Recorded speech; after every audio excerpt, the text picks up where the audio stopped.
Hamas और Hezbollah के बाद इजराइल ने ईरान के साथ जंग छेड़ने के आसार तेज कर दिए हैं। ईरान भी अब पूरी शक्ति से इजराइल पर हमले की तैयारी की जुगत में लगा है। कहा जा रहा है वो इतने विध्वंसक हमले की तैयारी में है जिसे इजराइल के लोग इतिहास में भी याद रखेंगे। ईरान इजराइल अभी एक दूसरे को भले ही कई दिनों के बाद दहला रहे हों, लेकिन 1 अक्टूबर को ईरान के हमले के जवाब में इजराइल ने ईरान के सैन्य ठिकानों को दहलाया था। तभी से ईरान और इजराइल के बीच एक और टकराव की संभावना अब बढ़ चुकी है।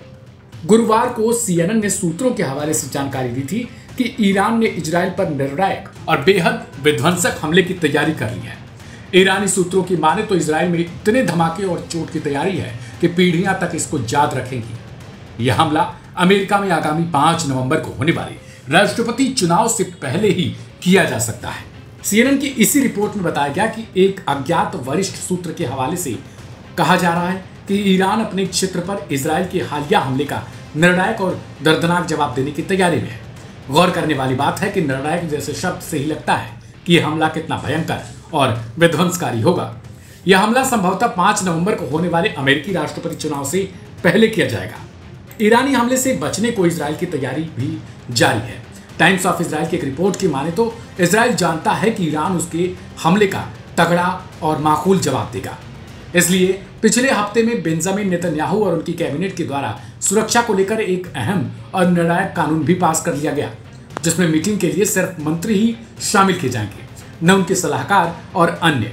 इसके अलावा मीटिंग बंकरों में करवाई जाएगी और किसी को भी हथियार रखने तक की अनुमति नहीं होगी। बीते दिनों नेतन्याहू के घर पर ड्रोन हमले के बाद इजराइल ने शीर्ष अधिकारियों की सुरक्षा तक बढ़ा दी है। हालांकि इजराइल ने तेहरान को चेतावनी तक दे डाली है कि उसके क्षेत्र पर किसी भी हमले का जवाब उससे कहीं ज्यादा विनाशकारी तरीके से इजराइल के द्वारा दिया जाएगा। इजरायली रक्षा बलों ने कहा है कि उन्होंने लेबनान की ओर से आ रहे एक ड्रोन को मार गिराया है, जिससे कुछ ही देर बाद पश्चिमी गैलिली के नाहरिया और पड़ोसी शहरों में सायरन की आवाज सुनाई दी। लेबनान ने सुबह सुबह इजरायली शहरों पर बम गिराए हैं।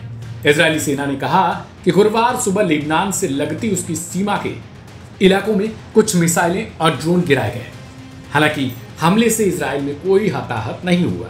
यानी एक तरफ जहां इजराइल लेबनान के कई शहरों को अपना टारगेट बना रहा है, तो दूसरी तरफ हिजबुल्लाह की तरफ से इजराइल को लगातार एक के बाद एक चोट पहुंचाया जा रहा है। ऐसे में दिलचस्प होगा कि अगर ईरान और इजराइल का युद्ध किसी नए निर्णायक भूमिका में नजर आए। इस रिपोर्ट में इतना ही। बाकी की तमाम अपडेट्स को सबसे पहले देखने के लिए अभी सब्सक्राइब करें लाइव हिंदुस्तान।